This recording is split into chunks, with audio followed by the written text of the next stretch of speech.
Here we go. I'd like to thank God first. For 72 years I've been here. What a blessing. And I also want to thank all of you guys out there at Facebook and YouTube for all of the support y'all have been giving me. And I got to start with the critics because it's more people behind this other than me that God put in my life. First of all, I'd like to thank Mr. Jerry Shepherd, who is always there to help me and always tell me what's right and what's wrong, and I respect Jerry. And then first of all, I also like to thank Miss Marilyn Williams. Yes, we are now official of 5013C. You notice I say we because without you and your support, this wouldn't happen. Now, today is about Father's Day.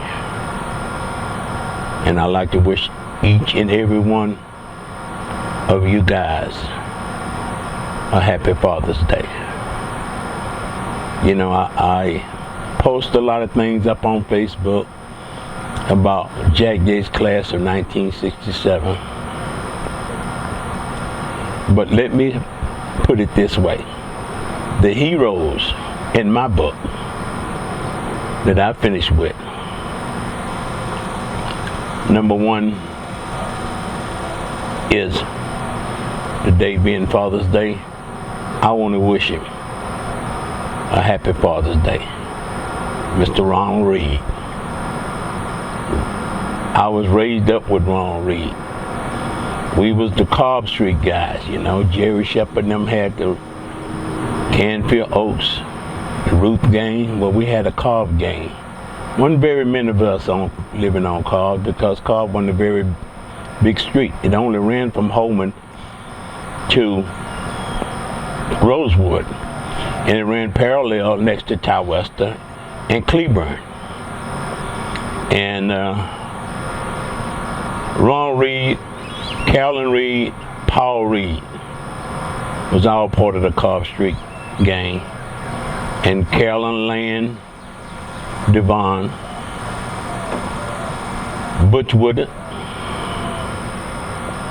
also Harold Jordan, Darrell Jordan, and the late but never forgotten Willie Shelton, aka Zuki, and myself. That was the 3800 block of Cobb Street. And we were so blessed to be around the Reed. And Ron Reed is definitely the father that I always wanted to be. Rose Marie Broussard Reed is the wife that I always respected because they have been together 53 years. I know because when Ronald and Rose got married, I was 19 years old and they was a year younger than me. So they was 18. And I remember me getting married in 1967, right after I graduated, to a wonderful lady out of Fifth Ward, Phyllis Wheatley. She really raised up out there in Pleasantville. Phyllis Wheatley, class of 1961. Gloria Jean Waller Williams Pierce, may you rest in peace. And giving birth to my oldest son, and I became a father, Mr. Rodney Williams. But I'm talking about the father I see as being the hero in my class of Jack Gates, and that's Ron Reed. Because see, let me tell you about this guy. I'm so proud of this guy, man. He's my hero. I'm not taking nothing away from Debbie Allen and Louis Carrington. You know, they had their runs, but they wasn't like Ron Reed and Rose Marie Broussard, who later became Miss Rose Marie Reed. They wasn't that couple. They wasn't that couple. No, nobody was like that. God put them there. And to see Ronald Reed, my neighbor, my classmate, go 53 years of being married and raising his family. And just to show you the kind of person Ronald is, he had a chance to go to college as a scholarship as a football player. But you know what? He felt like being a father and being a husband to Rose because they had got pregnant when they was in high school.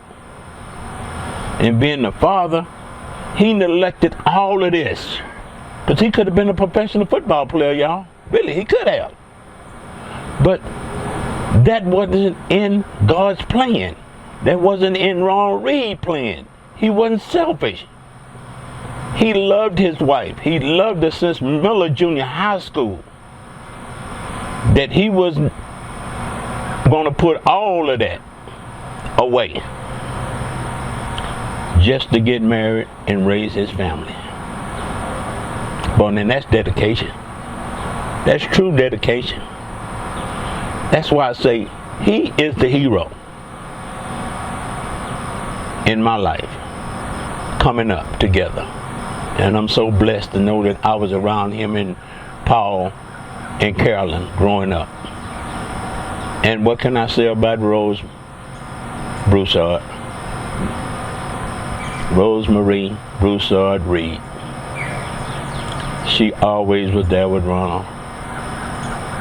And just as quiet and peaceful as always. So as I get ready to go into Father's Day, I want to make sure that I let everybody know that my hero in my class of Jack Gates is Ron Reed. And the woman who, and the female who I respect the most and have gave so much is his wife, Rose Marie Broussard Reed. You know, what can I say about Rose? Beatrice and Jimmy, which was my best friend. May he rest in peace. So I just want to give they credit, they props, because they deserve it, man. 53 years, man. They are the only person that I know that I was raised up with have been married for 53 years. And I want to say happy Father's Day, Reed, because man, you did things that I couldn't do. I don't know how. You neglected your career and your future to become a father, and worked at the telephone company for years till he retired. That's dedication. Ron Reed, Booley want to say, happy Father's Day, brother. I'm so happy. I know your mother and Miss Lane and all our mothers that live on Cobb Street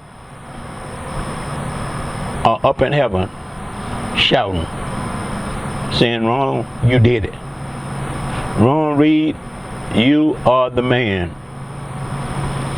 So I just want to make sure I say that, and let me get into this here Father's Day to let some of you guys who say my daddy left me or my daddy did this. Wait a minute. Let's flip the script. What did your mama tell you about your daddy? Did you ever take time out to go look for your daddy, or did you just take your mama's word?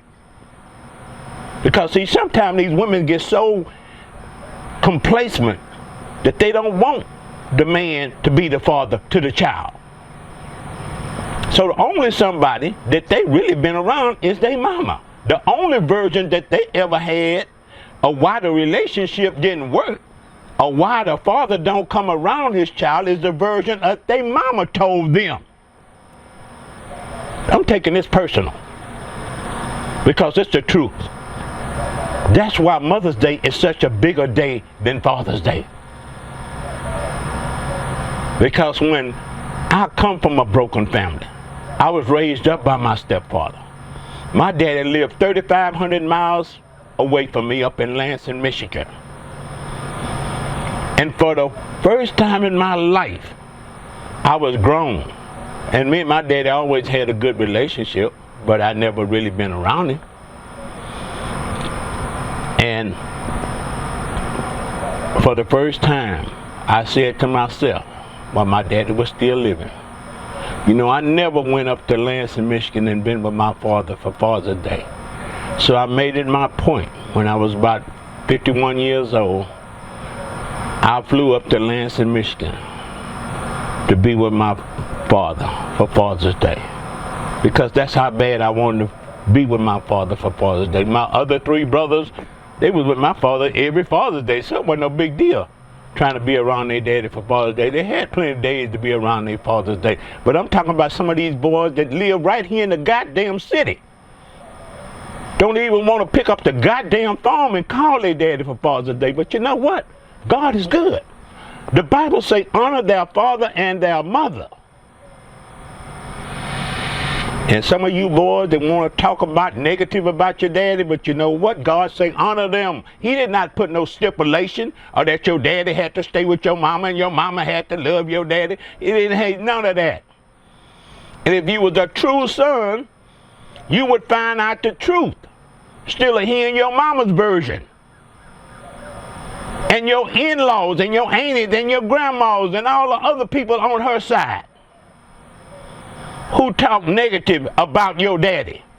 But did you go out and find out for yourself what they say was the truth? Or did you just take their word? Because he didn't want to come around them. Because he figured that if he would come around them, it'd be a lot of drama. And sometimes the mother didn't want the daddy to come around the kids.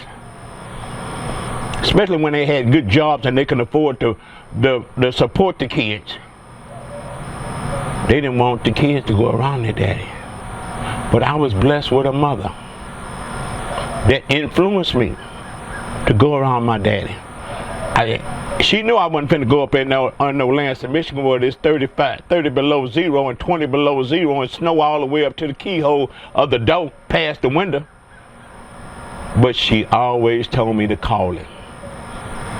She even gave me the money to ride the train at the train station right there where the Minute Maid Park is today. That used to be our train station. Because black people wasn't riding an airplane like they is today. We wasn't in the position like we are in today. So when you took the train, that was the best thing you can do. You know, because the bus was the lowest thing you can do. And she had me to take the train. She even paid for a tutor when I got to Chicago to make sure I would get on the right train to go to Michigan, because I would have to change trains. And Chicago was a big Grand Central train station in Chicago. What can you say? It was one of the largest train stations in the country. But that's what I'm trying to say today. Young men, if you don't like your daddy or your daddy don't do this and your daddy, you want to be a better daddy, okay, whoop-de-doo, we understand that. But the Bible say honor their father and their mother. It didn't put no doggone stipulation on it. And if you want to honor them and you want to do God's will, you should go out and do whatever it takes to find your daddy and connect with him. Forget all this old dumb stuff about I don't like him and he don't like me. Hey, that's irrelevant. God don't listen to no excuses. So if you love your daddy, show yourself. Your daddy shouldn't have to hunt you down. The Bible say honor their father.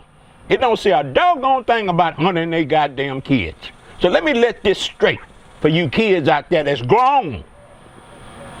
who think you're grown anyway because you still need your mama when things go wrong. Where you run to? When you ain't got no place to go, where you go? You go home. Who's at home? Mama. Who take you in? Mama. People take for granted what they already got. Here is people that got fathers that live in the city of Houston will not even pick up the doggone phone and wish their dad a happy Father's Day. And here's somebody like Michael Jordan. Got all kinds of money, but he don't have a father. You got something that Michael Jordan don't have. Michael Jordan got a lot of things you wish you could have, like his money and some of the fame, but you got something that God gave you that he took it away from Michael Jordan, and that's a father. And do you appreciate it? I'm gonna let you think about it. Let it marinate on you. Because at the end of the day, when your father is gone, oh, there come your tears, there come your sadness, but it's too late. Like the old song say, it's too late to cry now. The party is over. Good night, God bless you.